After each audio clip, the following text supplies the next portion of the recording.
আসসালামু আলাইকুম। মমতা রেসিপির ধারাবাহিক টিউটোরিয়ালে সবাইকে স্বাগত জানাই। আজকে একটি সহজ রেসিপি নিয়ে এসেছি, চচ্চড়ি রেসিপি। চলুন ভিডিওটি শুরু করা যাক। প্রথমে আমরা মাছ ফ্রেশ করে কেটে ধুয়ে নিয়েছি এবং তাতে আমরা লবণ, হলুদ গুঁড়া, মরিচ গুঁড়া এবং রসুন আদার পেস্ট নিয়ে নিলাম পরিমাণ মতো। এবার আমরা এটিকে হাত দিয়ে নেড়েচেড়ে ভালোভাবে মেখে নিচ্ছি।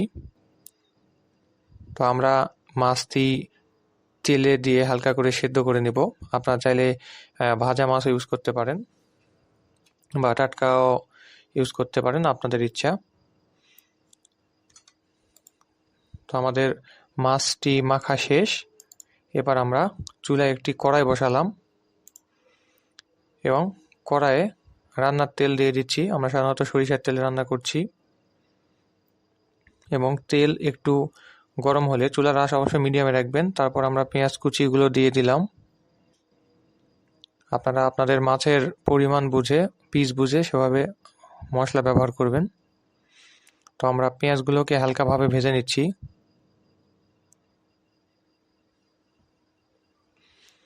চুলার আঁচ মিডিয়ামে রেখে আস্তে আস্তে আপনারাও ভেজে নেবেন, তাছাড়া পুড়ে যেতে পারে, পুড়ে ফেলা যাবে না, তাহলে মাছ থেকে পোড়া পোড়া গন্ধ বেরোতে পারে। আমরা চুলার আঁচ মিডিয়ামে রেখে আস্তে আস্তে নেড়েচেড়ে ভেজে নিলাম। এখন আস্ত জিরা দিয়ে দিচ্ছি অল্প পরিমাণে। এগুলোকে একটু নেড়েচেড়ে ভেজে নিলাম। তারপরে মাছগুলোকে দিয়ে দিলাম। খুব সাবধানতা অবলম্বন করে মাছগুলো তেলে ছাড়বেন। তারপর আমরা একটু নেড়েচেড়ে দিয়ে মশলাগুলোর সঙ্গে মেখে নেব।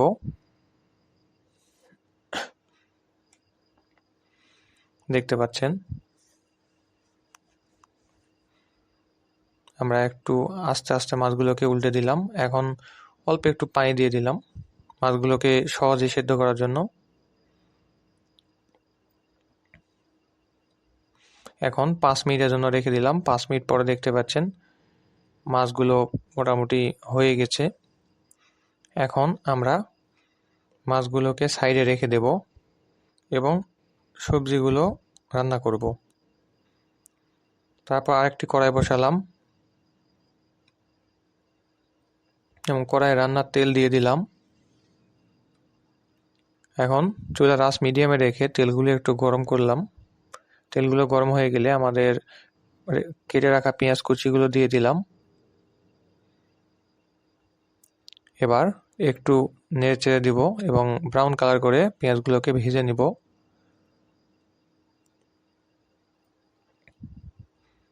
হালকা ব্রাউন কালার করে ভেজে নিলাম, দেখতে পাচ্ছেন।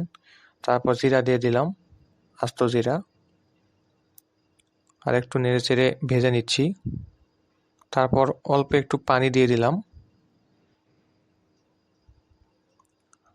এখন আরেকটু নেড়েচেড়ে দিলাম।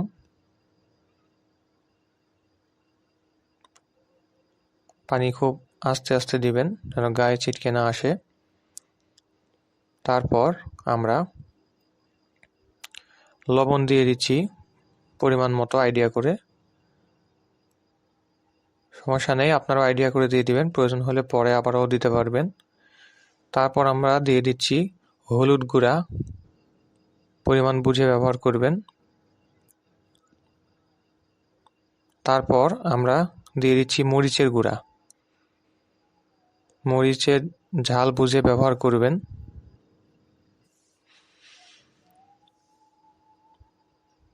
তারপর আমরা দিয়ে দিচ্ছি 5 ফোড়ন মশলার গুঁড়া। তারপর দিচ্ছি রসুন ও আদার পেস্ট 2 চামচ পরিমাণ মতো আর কি। এখন আমরা নেড়েচেড়ে মশলাগুলোকে ভালোভাবে মিশিয়ে নেব এবং চুলার আঁচ মিডিয়ামে রেখে মশলাগুলোকে কষিয়ে নেব।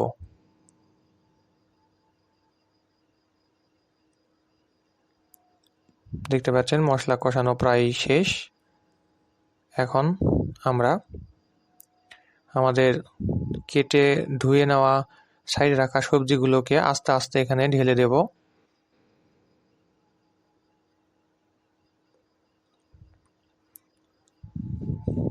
আস্তে আস্তে দিতে হবে যেন গায়ে ছিটকে না আসে।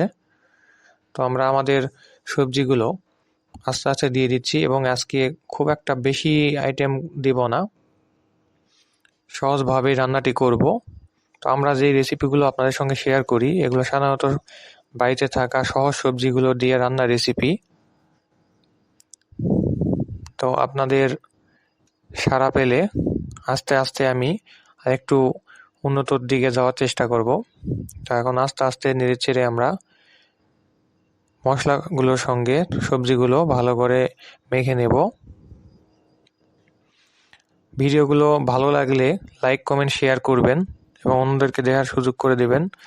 এবং আপনি আমাদের চ্যানেলের নতুন দর্শক হয়ে থাকলে ভিডিওটি অবশ্যই পুরোটা দেখবেন এবং একটি সাবস্ক্রাইব করে দেবেন এবং বেল বাটনটি বাজিয়ে দিবেন, আমাদের সঙ্গেই থাকবেন। তারপর কাঁচা মরিচ দিয়ে দিলাম এবং একটু হালকা করে নেড়ে দিয়ে পরিমাণ মতো পানি দিয়ে দিলাম। আপনারা কেমন ঝোল খেতে পছন্দ করবেন সেটা বুঝে পানি ব্যবহার করবেন। আমরা আমাদের পরিমাণ মতো পানি দিয়ে দিলাম। তারপর আমরা একটি ঢাকনা দিয়ে ঢেকে দিলাম 5-6 মিনিটের জন্য। ফিরে এলাম 6 মিনিট পর। দেখতে পাচ্ছেন সবজিগুলো সিদ্ধ হয়ে গেছে এবং ঝোলটাও অনেকটা কমিয়ে এসেছে। তো এখন হালকা করে একটু নেড়েচেড়ে দিয়ে আমরা এখানে লাউ শাক দিয়ে দিলাম। এগুলো আমরা কেটে আলাদা করে রেখেছিলাম। দেখতে পাচ্ছেন আমরা ছোটো ছোটো পিস করে কেটে রেখেছিলাম। এটা বেশ হেলদি একটি খাবার, অনেক সুস্বাদু। তো এটিকে আমরা আজকে সবজি হিসাবে ব্যবহার করব। বলছিলাম সহজ একটি রেসিপি যেগুলো আমাদের হাতের কাছেই থাকে। তো এগুলো হচ্ছে আনকমন একটি রেসিপি, হয়তো বা ইউটিউবে আপনি সচরাচর দেখবেন না। তো যাই হোক, ঢাকনাতে ঢেকে দিলাম 3 মিনিটের জন্য। ফিরে এলাম আবারও 3 মিনিট পর। দেখতে পাচ্ছেন রস অনেকটা কমে এসেছে। এখন আবারও একটু নেড়েচেড়ে আমরা একটু কষিয়ে নেব। যেহেতু সবজি সিদ্ধ হয়ে গেছে, খুব একটা জোরে নাড়াচাড়া করবেন না এবং আস্তে আস্তে চুলার আঁচ মিডিয়ামে রেখে ধীরে ধীরে নেড়েচেড়ে দেবেন। দেখতে পাচ্ছেন লাউ শাক অনেকটা সিদ্ধ হয়ে গেছে। এখন আমরা আরেকটু তেল দিয়ে দিচ্ছি, আপনাদের প্রয়োজন না হলে দরকার নেই। এখন আবারও নেড়েচেড়ে তেলগুলোকে মিশিয়ে নেব সবজির সঙ্গে। দেখতে পাচ্ছেন কষানো প্রায় শেষ, রস প্রায় শুকিয়ে এসেছে। এখন আমরা আবারও একটু পানি দিয়ে দিলাম ঝোল রাখার জন্য। আপনারা কীরকম ঝোল খেতে পছন্দ করবেন তা বুঝে দ্বিতীয় ধাপে পানিটি ব্যবহার করবেন। এখন আমরা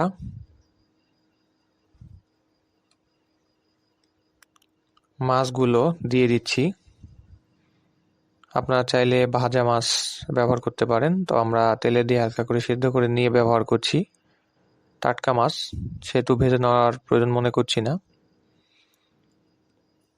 তারপর ঢাকনাতে ঢেকে দিলাম 5-6 মিনিটের জন্য।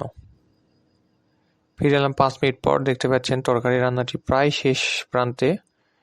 তো ভিডিওটি কেমন লাগলো তা আমার কমেন্ট বক্সে জানাবেন। আমি নতুন নতুন রেসিপি, সহজ রেসিপি নিয়ে আপনাদের মাঝে প্রতিনিয়তই ধারাবাহিকভাবে হাজির হচ্ছি। চ্যানেলটি সাবস্ক্রাইব করে পাশে থাকবেন এবং বেল বাটনটি বাজিয়ে দেবেন যেন ভিডিও ছাড়লে আপনার কাছে নোটিফিকেশন যায়। তো ধন্যবাদ, দেখা হচ্ছে পরবর্তী ভিডিওতে।